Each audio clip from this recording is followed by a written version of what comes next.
Salve, irmãos, com a graça e a paz do nosso Senhor Jesus Cristo. Vamos para a última aula a respeito do estudo que nós estamos fazendo sobre a família na igreja. E espero que essas dicas e as instruções que estamos recebendo possam nos auxiliar a absorvermos melhor o sermão e a vivermos de maneira mais adequada, de acordo com a palavra de Deus, aplicando essas verdades ao nosso coração. E hoje é justamente isso que nós vamos falar. Nós vamos falar a respeito de como aplicar a palavra de Deus, a importância de se aplicar a palavra de Deus e ver que o sermão não é apenas aquele momento em que nós estamos lá diante, na igreja, diante do pastor. O sermão ele começa justamente após o sermão, no momento em que nós vamos aplicar essas verdades que foram ditas à nossa vida.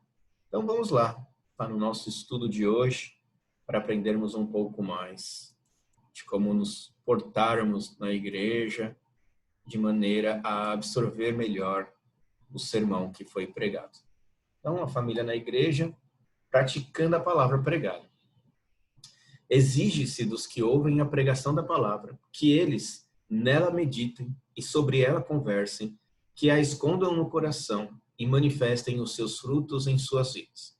Isto está lá na confissão maior, né? Na confissão de fé maior, no catecismo maior, na pergunta número 160. Então, vocês podem conferir lá e ver, né, a respeito da importância, né, da meditação a respeito da palavra, da conversa que se faz necessária com os irmãos a respeito do que foi pregado, né, da necessidade de guardar isso, de esconder isso no coração e manifestar isso nas nossas vidas. É a prática da palavra de Deus.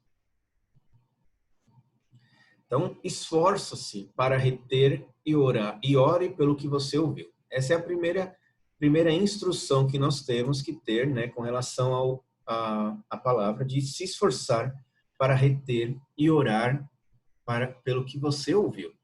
Ore antes de ir para a igreja, pedindo ao Senhor que lhe dê atenção, né, no momento do culto, porque algumas pessoas, por exemplo, algumas pessoas elas fazem anotações para relembrar do culto em casa, para meditar nele durante a semana, para meditar nele em alguns momentos durante o seu dia, né? Porque é importante você, às vezes a gente ouve o sermão e já logo pensa em outras pessoas, ou logo de início você já fala assim, graças a Deus eu não sou assim. Mas conforme você vai meditando, vai aprofundando naquilo que foi pregado, você começa a enxergar áreas da sua vida e deve procurar por áreas na sua vida em que aquilo ainda não é uma verdade, em que a palavra de Deus ainda não está sendo aplicada. Você começa a ver que você está distante daquele ideal de Deus anunciado na palavra de Deus. Então você percebe que você precisa se arrepender, né? Você precisa trabalhar aquela área na sua vida, né? Então é bom que isso esteja anotado. Então, uma dica que eu sempre dou e que eu gosto de ver que tem alguns irmãos que o fazem é justamente de que anote o tema do sermão. O tema do sermão muitas vezes é dado lá logo no comecinho do sermão. É que ele não vai falar assim, olha, o pastor nunca fala assim, o tema do sermão é tal. Não, ele está conversando, ele vai anunciando aquilo. Anota uma frase, uma oração que resuma todo o sermão. Marque os pontos, ponto 1, ponto 2, ponto 3. Às vezes eu sei que nem sempre é fácil de identificar os pontos, mas tem outros momentos que eles são bem claros ali, né? E faça uma anotação daquilo que resume aquele ponto para você. Em vez de tentar esperar uma frase do pastor que resuma aquilo, na hora que acabar um ponto, você já anota. Algumas pessoas fazem isso, para umas pessoas, para alguns, isso pode ser feito ali, enquanto o sermão está acontecendo. Para outras pessoas, às vezes é necessário esperar acabar o sermão e fazer essas anotações, porque a pessoa acaba perdendo a atenção do que está sendo pregado para procurar se organizar na forma que vai anotar. Então, cada um tem uma forma melhor de fazer, cada um tem o seu jeito. O importante é que tenha um jeito, né? O importante é que façam isso. Não deixem isso passar.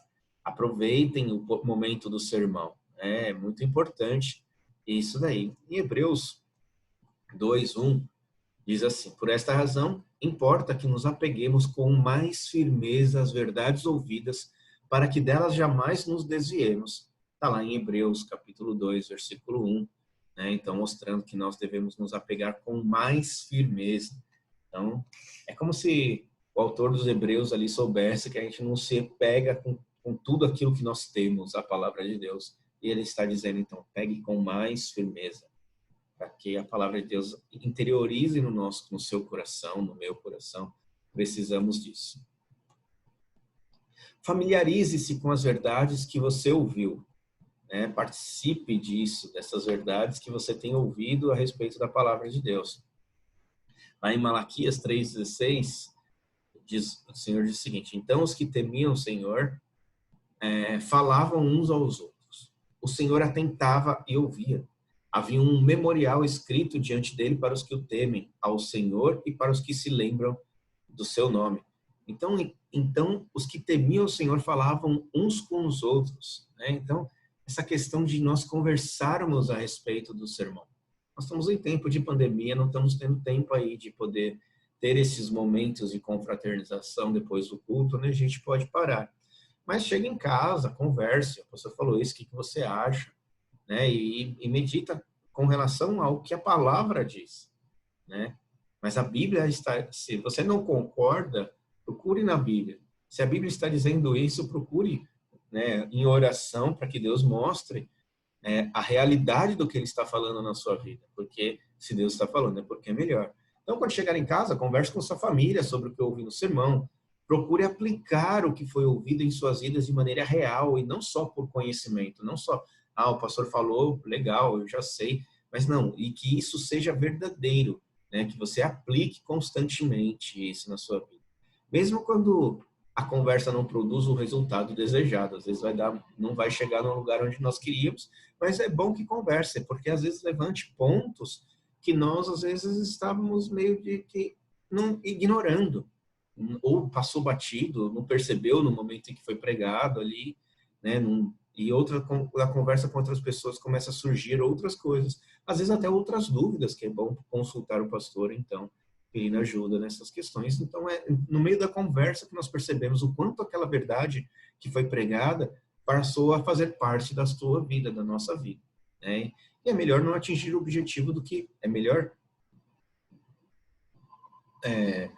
mesmo que no meio da conversa ali você não atinja o objetivo desejado, é melhor não atingir do que não tentar fazê-lo. Então, procure conversar, procure chegar, né,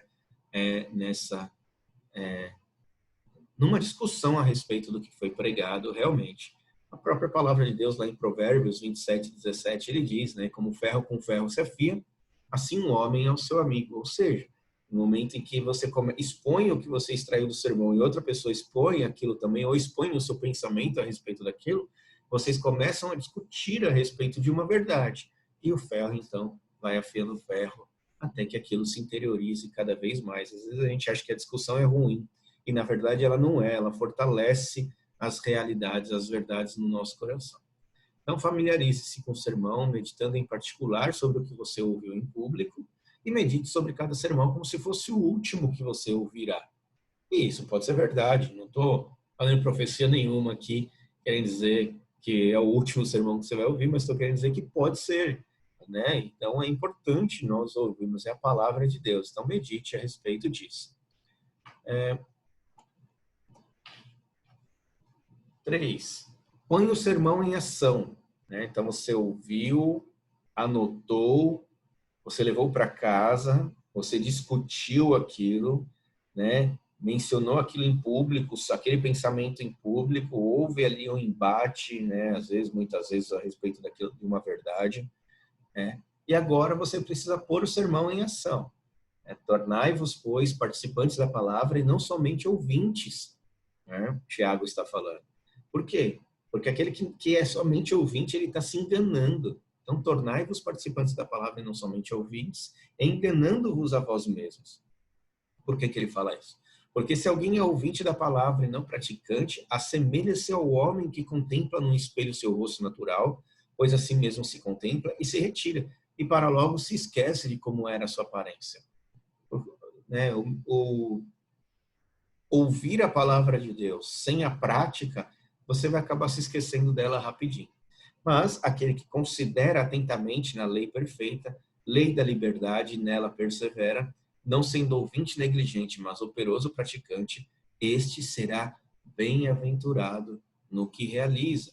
Deus falando aí a respeito, né, por meio de Tiago, da importância dessas verdades que foram ouvidas pelo sermão. O verdadeiro ouvir significa aplicar a palavra de Deus.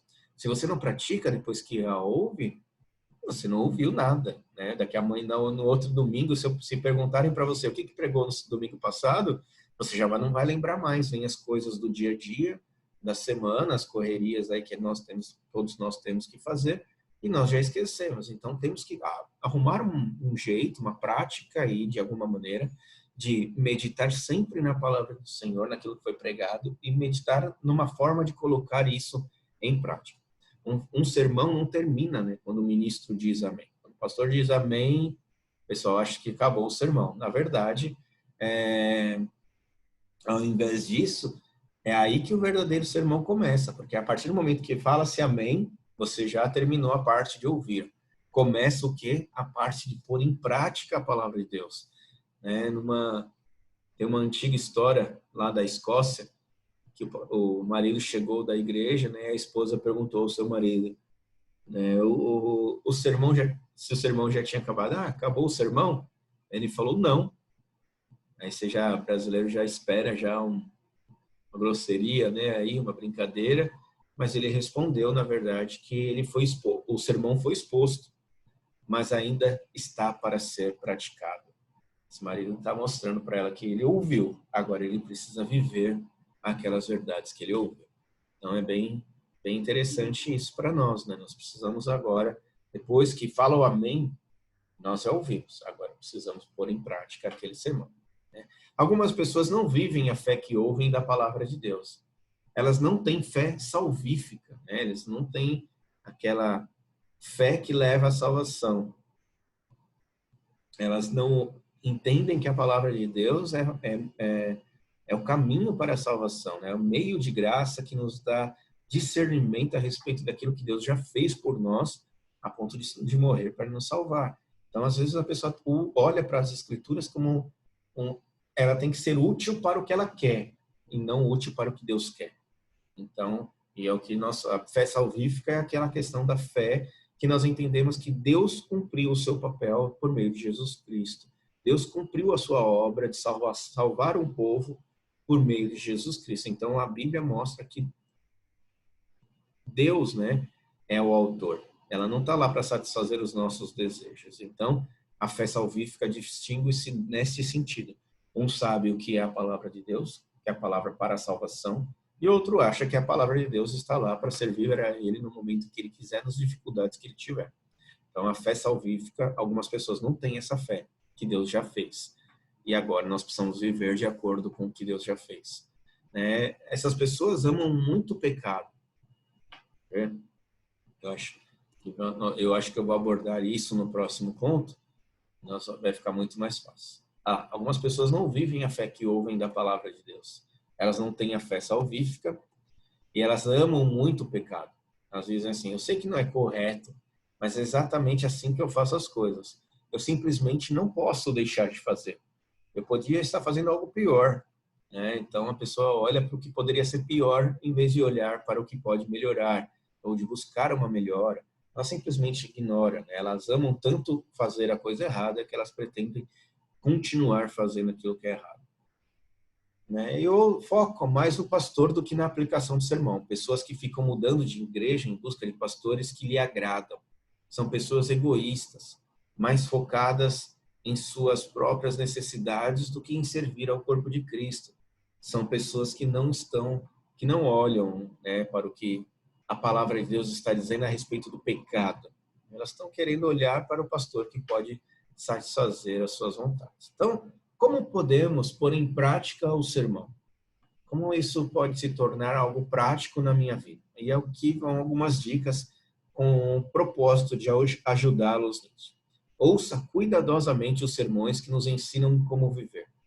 Ouçam os sermões cuidadosamente. Por isso, anote, leia o que você anotou, faça observações, procure áreas da sua vida em que aquele sermão precisa ser aplicado. Faça anotações a respeito disso. Entende? preste contas, né, diante de Deus a respeito disso, falando que realmente você estava distante, peça perdão do caminho que estava tomando e auxílio por meio da graça para poder ser transformado. Nós precisamos de Deus em todo momento, para ouvir, no guardar e no praticar. Então faça isso, medite e seja cuidadoso com os sermões que você ouve. Peça conselho aos mais velhos, aos cristãos mais cristãos, está em negrita aí, né? Mais experientes, pessoas que têm um bom relacionamento com Deus, serão extremamente úteis para ajudar você na caminhada cristã, na prática da palavra. Se você não entendeu alguma coisa, procure essas pessoas, procure um presbítero, procure um pastor, para que ele possa te orientar a viver de maneira correta. Agradeça a Deus por tudo que você recebe nos sermões. Seja grato, né, por tudo que você ouviu. Aquilo lá é vida, a palavra é vida pregada ali para que você possa ser transformado pela palavra de Deus. E apoie-se no Espírito Santo. Sem o Espírito Santo não tem meio de ser transformado.